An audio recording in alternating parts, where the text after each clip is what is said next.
청자 여러분 안녕하십니까? 오늘은 레위기 강의 18번째 시간을 갖습니다.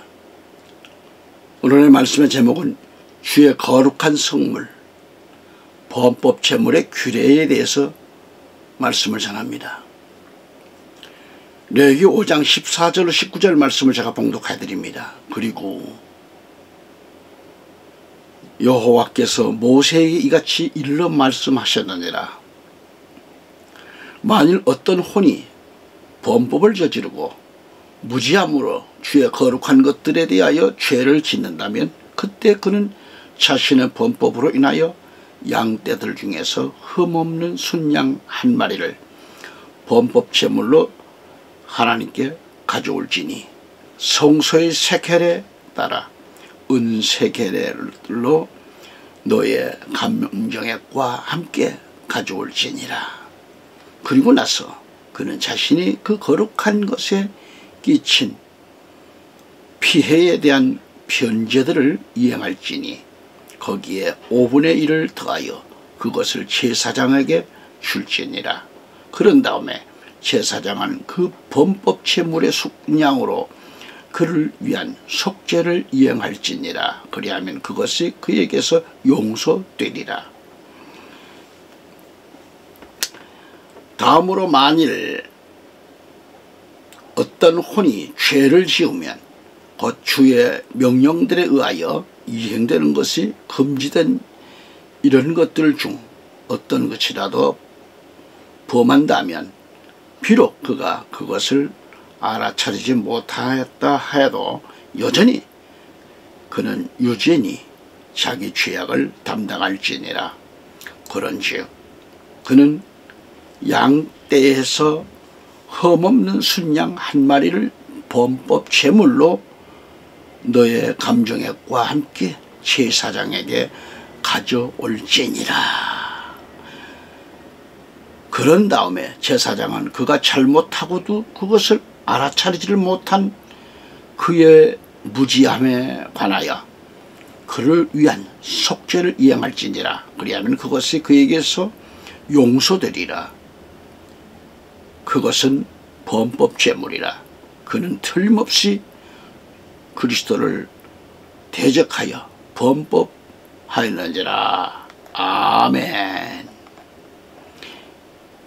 청자 여러분, 오늘도 전능하신 하나님은 나와 여러분을 너무도 사랑하시죠. 오늘도 말씀의 큰 역사로 모든 은혜를 내 것으로 삼는 시간 되시기를 우리 구주 예수 그리스도 이름으로 축복합니다. 샬롬. 오늘 레위기 5장 14절로 19절을 지금 읽어봤습니다. 이 말씀을 중심으로 저는 위에서도 잠깐 언급을 했지만 주의 거룩한 성물, 범법 제물의 규례이며 부제로는 주의 범법을 저지른 자의 제물과 변제들에 대해서 말씀을 한 구절 한 구절씩 상고하면서 주께로부터 은혜가 임하는 역사가 있기를 다시 한번 기원합니다. 할렐루야. 자, 레위기 5장 14절을 보면 하나님께서 모세에게 이같이 일러 말씀하셨느니라 했습니다. 여호와께서 하시면서 말씀이 시작됩니다. 이건 뭐예요? 하나님께서 모세에게 일러 말씀하셨다는 것이죠. 이게 뭐예요? 또한 새로운 국면에 접어들었거나 혹은 새로운 지시나 규례가 주어질 때 통상 사용하는 그런 성경의 관용구들입니다. 여기요 핵심은 죄제물, 죄제물은 속죄제를 가리킵니다. 죄제물 그 제사의 규례에 이어 범법제물은 뭘 가리키죠? 속건제를 가리킵니다. 범법제물의 규례가 5장 14절과 6장 7절을 언급하면서 사용된 내용들입니다. 동시에 이 말은 모세율법의 모든 규례가 주께로부터 기인한다고 하는 이 계시적 그런 특성을 명확히 보여주는 말씀이죠. 여기서 주의 거룩한 성물이라고 하는 게 뭘까? 성물. 히브리 원문에는 코데시 그럽니다. 구별하다. 성물은 구별된 거죠. 거룩한 성물. 구별되다. 바치다라는 그 뜻의 카다시에서 이렇게 파생된 언어로서 곧 구별하여 하나님께 봉헌한 모든 예물을 의미하는 것입니다. 코데시. 여기서 이 예물들이 거룩한 것은 그것들이 거룩하신 하나님께 속한 것으로서 간주되었다는 말씀이죠. 따라서 이 성물들은 하나님의 거룩하신 일에만 사용되어야 했고요. 결코 인간을 위한 사사로운 그런 일에 사용되어서는 안 되는 것입니다.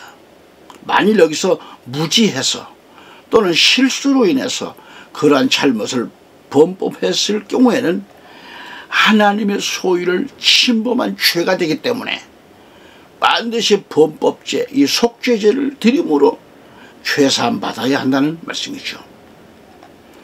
여러분, 범법죄, 이 속건죄라고 하는 게 뭘까요?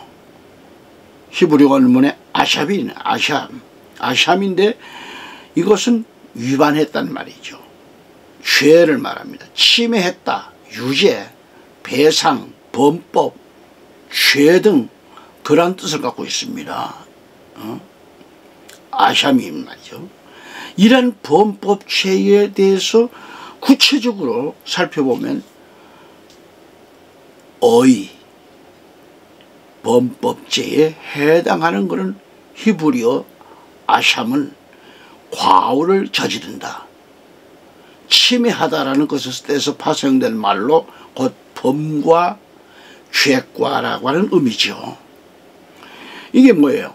범법죄가 하나님의 성물이나 계명 혹은 인간에게 해를 끼치거나 또 범과했을 때 그 죄를 속함받기 위하여 드려지는 그런 제사임을 우리는 보여주고 있죠. 자, 둘째로 제물은 뭐예요? 제물, 범법. 제 경우에는 하나님께 대한 죄제사와 인간에 대한 죄제물에 대해 공의, 두 서너 세겔 이상 나가는 흠없는 그 수양이 희생제물로 요구되었습니다. 그리고 이것과 더불어 특별히 범법죄는 자신이 침해한 성물이나 이웃의 물건에 대해 본물의 액수에다 본물의 5분의 1, 약 20%에 해당하는 그런 벌과금을 아울러 변제해 주어야 했어요. 그 다음에 영적 임의입니다. 자, 영적 임의는 뭐예요? 범법죄는 우리가 지은 죄값을 대신 지불해 주시는 그리스도의 대속 사역을 예표하고 있죠.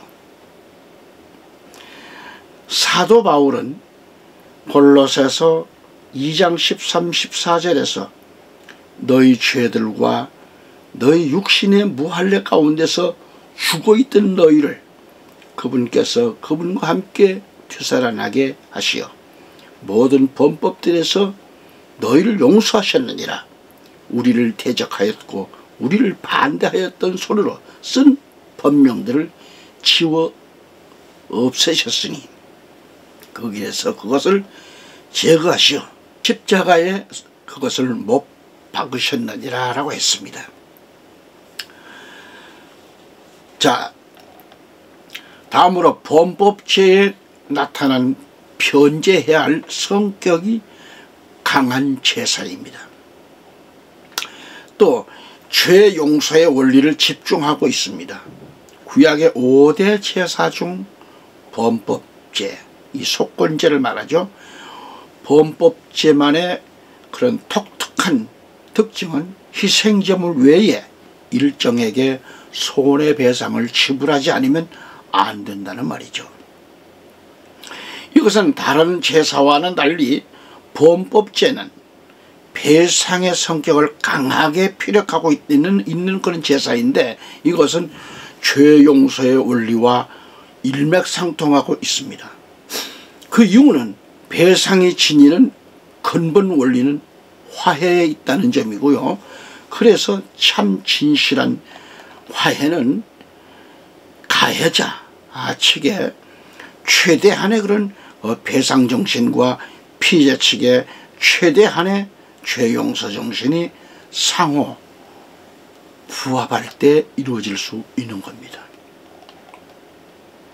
이런 의미에서 범법제 규례 속에 담겨있는 이 손해배상의 원리는 자신이 저지른 죄과에 대한 그런 책임을 지고 일정한 대가를 지불해야 한다는 원리를 보여주고 있는 말씀이죠. 그렇게 할 때 그것이 진실한 회개의 표식이 되며 상대편으로부터 죄용삼을 받을 수 있다는 그 원리를 모형적으로 보여주고 있는 겁니다. 이러한 사실은 구속사적으로 심오한 뜻을 지니고 있고요. 이것은 인간이 하나님께 대해서 가해한 모든 죄가에 대해 반드시 공의 손해배상이 요청되고 있다는 그런 점입니다. 그러나 무능한 인간으로서는 하나님께 갚아야 할 그 손해배상을 감당할 능력이 없지요. 따라서 죄제후 용서함을 받을 수 없으며 진실한 하나님과의 화해 역시 있을 수 없었고요. 오직 공의의 심판이 존재할 따름이었습니다.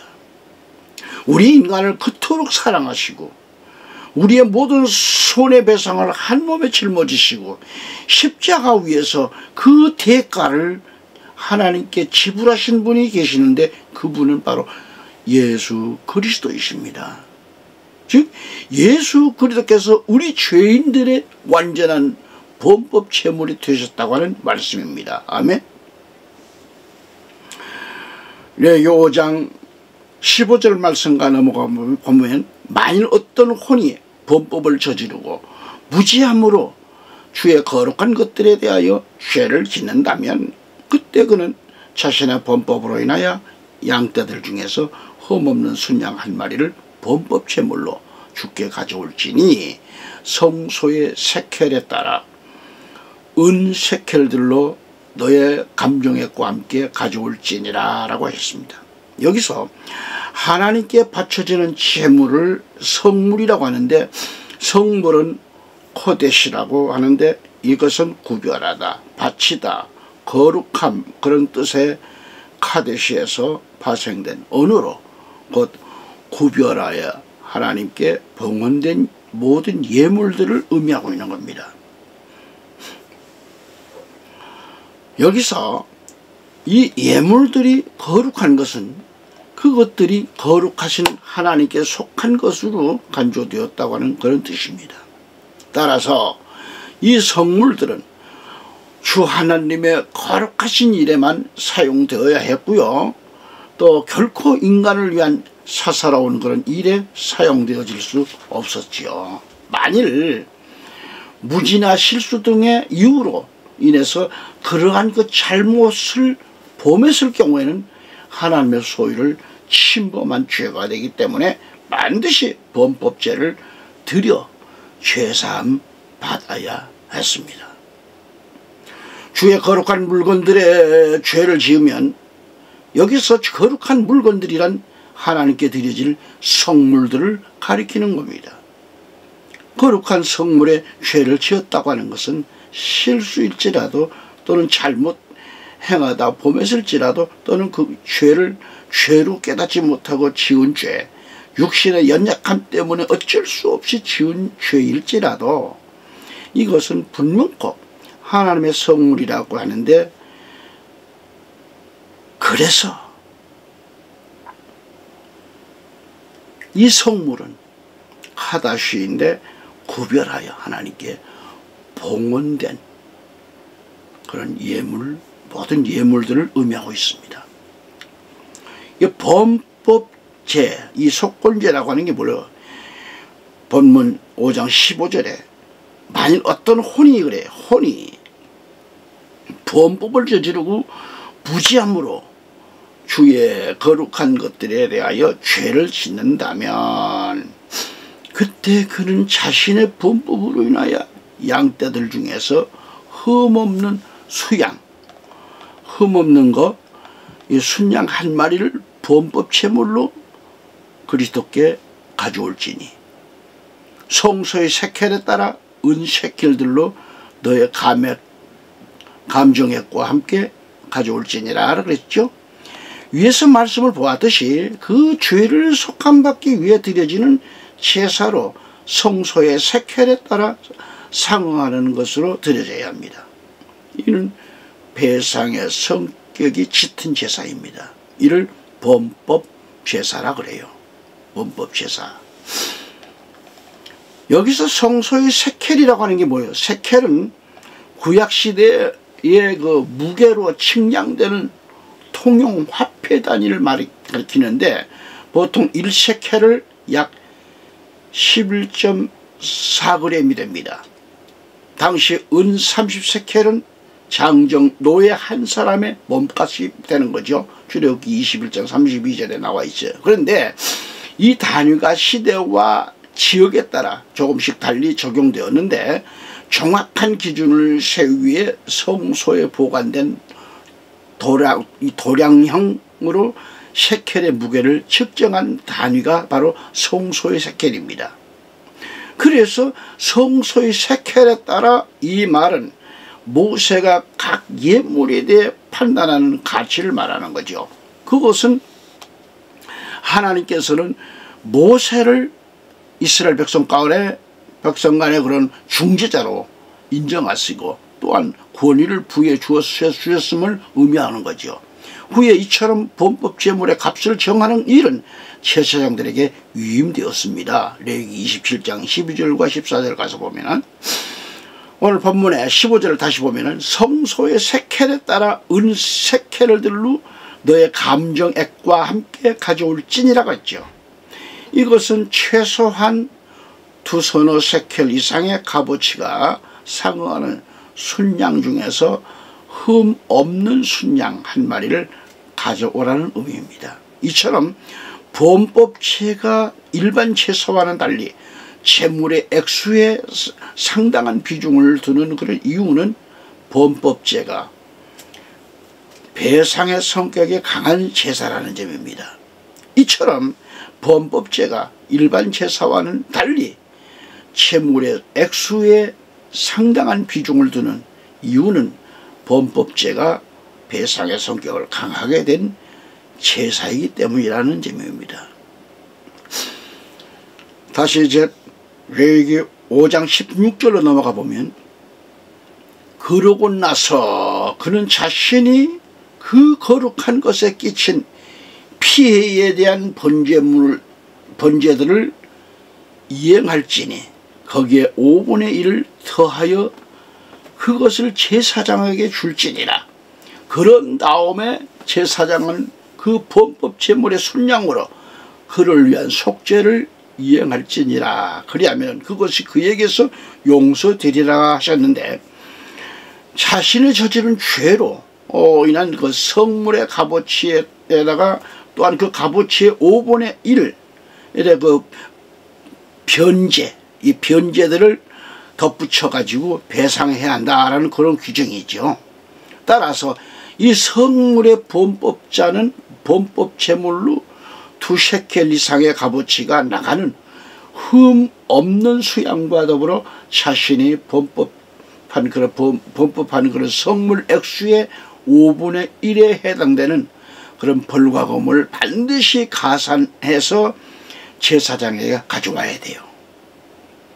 그 말씀이 레위기 5장 14절 16절에서 보았듯이 범법체에 나타난 손해배상과 죄용서의 원리를 알아야 합니다.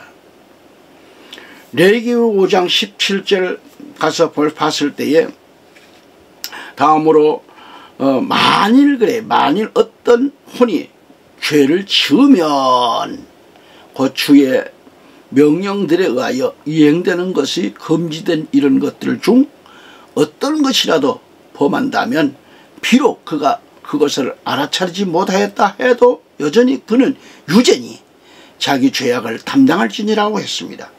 이 말씀에서 우리는 율법을 어긴 자를 위한 그런 범법죄에 대해서 하나님께로부터 말씀을 받고 있습니다. 금령, 미츠오트라고 하는 거예요. 미츠오트, 금령이란 금지된 것을 가리키는데 이게 뭐냐, 여러 규례, 제도, 지시사항 등 하나님께로부터 주어져 성문화된 모든 계명 혹은 율법을 가리키기도 합니다. 그리고 부지 중에 있는 원어로 야다라는 건데, 야다, 알지 못하고 깨닫지 못한다는 뜻이죠. 즉 이것은 죄인 줄 깨닫지 못하고 무지로부터 지은 죄를 가리키고 있다, 그런 얘기입니다. 자, 18절로 넘어가 봅니다. 레위기 5장. 그런즉 그는 양떼에서 흠없는 순양 한 마리를 범법제물로 너의 감정액과 함께 제사장에게 가져올지니라. 그런 다음에 제사장은 그가 잘못하고도 그것을 알아차리지 못한 그의 무지함에 관하여 그를 위한 속죄를 이행할지니라.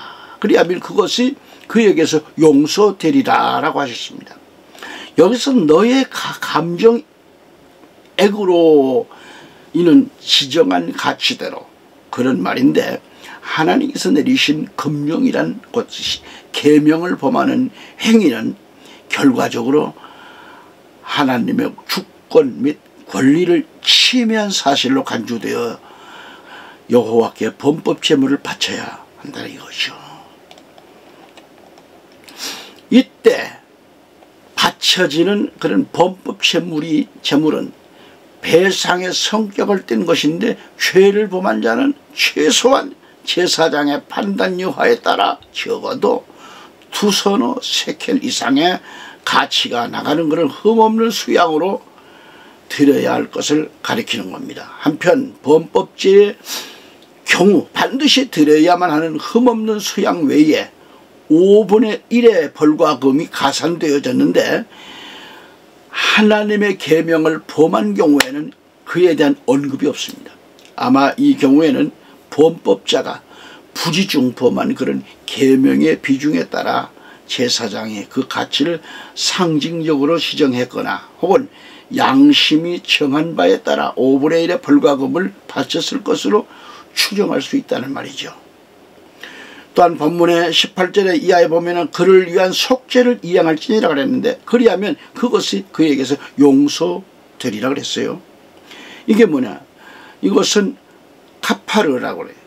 카파르라는 것은 뭐예요? 덮다, 무효로 하다 라는 뜻인데, 그 속죄란 희생제사의 제물로서 하나님의 진노를 덮어 그 진노를 무효화시키는 행위임을 말씀합니다. 그리고 용서드리라는 이 말은 용서하다라는 뜻의 살라흐, 이 살라흐에서 발생된 말로서 곧 희생제사의 제물로서 범죄자의 죄는 분명 사함을 받는다는 그런 의미입니다. 아멘. 자, 하나님의 계명을 범하는 행위는 결과적으로 뭐예요? 주님의 주권 및 권리를 침해한 사실로 간주되어서 하나님께 범법제물을 바쳐야 되는 거예요. 이때 바치는 범법제물은 배상의 성격을 띈 것이므로 범법자는 최소한 제사장의 판단 여하에 따라 적어도 2서너 세켈 이상의 가치가 있는 아주 흠없는 순양으로 드려야 했다는 그런 것을 말씀드렸습니다. 한편 범법죄의 경우 반드시 드려야만 하는 그런 흠없는 순양 외에 5분의 1의 벌과 금이 가산되어졌는데, 주의 계명을 범한 경우에는 그에 대한 언급이 없습니다. 아마 이 경우에는 범법자가 부지 중 범한 계명의 비중에 따라 제사장이 그 가치를 상징적으로 지정했거나 또는 양심이 정한 바에 따라서 5분의 1의 벌과 금을 바쳤을 것으로 추정하는 거죠. 그 다음에 속죄를 이행할지니라. 그리하면 그것이 그에게서 용서되리라 하는 건데, 여기서 용서되리라, 키페르, 그런데 용서되리라. 이 키페르의 기본 동사가 뭐야? 카파르죠. 덮다, 무효로 하다, 그런 뜻인데, 곧 속죄라고 하는 게 뭐예요? 희생제사의 제물로서 하나님의 진노를 덮어 그 진노를 무효화시키는 행위인 것을 알 수 있습니다. 따라서 용서드리라에 해당하는 리셀라흐라고 해요. 리셀라흐라고 하는 것은 용서하다라는 뜻의 그런 살라흐에서 파생된 말인데요. 희생제사의 제물로서 범법자들의 죄는 분명 용서되리라는 의미죠. 용서되리라. 끝으로 레위기 5장 19절에 가서 보면은 그것은 범법 제물이라. 그는 틀림없이 주를 대적하여 범법하였느니라. 하나님 여호와를 대적하여 범법했다니 그런 얘기죠. 여기서 그것은 범법 제물이라. 본문의 범법죄와 그 죄죄의 그 차이점은 명확하진 않지만 대체적으로 죄죄가 하나님의 계명에 분명히 나타난 어떤 율법을 어겼을 경우 그것을 죄사함 받기 위해 드려진 제사인 반면에 범법죄는 인간 상호간이나 혹은 하나님의 성물에 대해서 죄를 저질렀을 때 그것을 사함받기 위해 드린 그런 제사라는 것이죠. 그리고 범법죄의 경우 이때 죄를 범한 자들은 손해를 입힌 사람이나 성물에 대하여 그 피해액의 5분의 1을 더 배상한 후에야 비로소 하나님께 범법죄를 드릴 수 있었습니다. 그리고 범법죄는 죄와는 달리 언제나 개인적인 것이었습니다. 다시 이어서 보면 그가 분명히 죄를 대적하여 범법했다고 하는 이 말은 가해자와 피해자 간의 진정한 화해는 가해자 측의 최대한의 배상과 피해자 측의 최대한의 환용으로 이루어지는 거죠. 다시 말하면 공의와 사랑의 정신이 어우러질 때 그 속에서 비로소 참된 화해와 교제가 싹 트는 거죠. 인간이 하나님 앞에 죄를 범했을 경우 하나님께서 반드시 인간에게 범법죄를 요구하셨다고 하는 사실은 바로 이러한 공의와 사랑의 정신을 상징적으로 보여주기 위함이었음을 알 수 있습니다. 이러한 계시 사건은 결국 우리의 범법제물이 되신 그리스도의 희생과 하나님의 사랑이 함께 어우러져 있는 십자가 사건에서 궁극적으로 온전히 성취되었다고 하는 그런 말씀이 됩니다. 아멘. 죄와 범법죄의 차이점은 자신이 지은 죄를 사함받고 참으로 화해를 이루기 위한 제사라는 점에서 죄와 범법죄의 제사 목적은 거의 같습니다. 따라서 어떠한 그런 죄를 무슨 제사로 속함을 받을 것인가 하는 적용에 있어서도 그 구별이 뚜렷한 점을 알 수 없습니다. 그래서 성경에서는 이 두 가지 제사가 거의 구별 없이 드려졌거나 아니면 동시에 드려진 경우가 나타납니다. 6절 벌도요. 그럼에도 불구하고 이 두 제사는 규례상 각기 독특한 특징을 가진 제사로 구별되었던 점이죠. 그래서 제사 제물에 있어 죄제물은 신분과 형편에 따라 수송아지로부터 고훈가루 10분의 1의 에바에 이르기까지 다양했지만은 범법죄는요 그 희생제물로서 언제나 흠없는 수양만 허락되었고 여기서 침해한 물건의 5분의 1에 해당하는 그런 벌과 금이 가산되었다고 했습니다. 그 다음에 속죄할 범죄의 성격에 있어서 두 제사는 모두 대신에 해당되는 1계명부터 4계명을 범했을 경우 그 죄를 속함받기 위해 드려지는 제사입니다. 그중 범법죄는 좀 더 포괄적으로 대인관계에 그래서 5계명부터 10계명을 범했을 경우 속죄를 위해 벌과 금과 아울러 드려지는 것을 제사했다, 그런 얘기입니다. 그 다음에 희생제물의 피 처리 방법에 있어서 죄제사는 희생제물의 피를 성소 내 휘장과 다양한 뿔에 바른 후 족장이나 평민이 범죄한 경우를 가리킵니다. 이렇게 바른 후 남은 피는 모두 번제단 바닥에 쏟아 부어야 했지만은 범법제는 단순히 속죄제물의 피를 번제단 사면에 뿌리기만 하면 되었습니다. 그의 제사 규례는 대체가 양자가 동일하여요. 한편 범법제는 죄제사와는 달리 언제나 개인적인 성격을 띤 제사라도 점도 죄제사와 구별되는 그런 특징 중 하나라 하겠다, 그런 얘기입니다. 샬롬. 청자 여러분, 오늘 레위기 강의 이 말씀에 오늘 18번째 시간으로서 레위기 5장 14, 19절을 끝으로 5장 강의를 마치고 있습니다. 그러면서 한 말씀 드리는 것은 우리 그리스도인들이 언제 어디서 어떻게 죄를 지을지 몰라요. 그것은 우리는 본성상 날마다 죄에 노출되어 있어서 그렇게 살고 있어요. 죄에 노출되어 있습니다. 그러니까 만약 우리 중 누군가가 알게 모르게 지은 죄가 있다고 하면 그것에 대해서 예민한 반응을 보여야 합니다. 또한 매 순간 우리의 주변에 많은 그런 상황들을 통하여 우리의 죄를 깨닫게 하시는 하나님의 준엄한 경고에 귀를 기울여야 합니다. 다음에 말씀을 드립니다마는 어쨌든 자신의 허물을 일단 깨달으면 자복하고 간절한 마음으로 회개하는 성도가 되어야 돼요. 실로 우리가 회개를 간과해버린다면 우리의 영적 성장이 중단되고요, 예수 그리스도를 영접한 참된 기쁨을 상실하게 될 것입니다. 이를 깨달아야 합니다. 감사합니다. 다음부터는 레위기 6장 강의에서 건강하셔서 다시 뵙기를 원하고 기도 부탁드립니다. 감사합니다.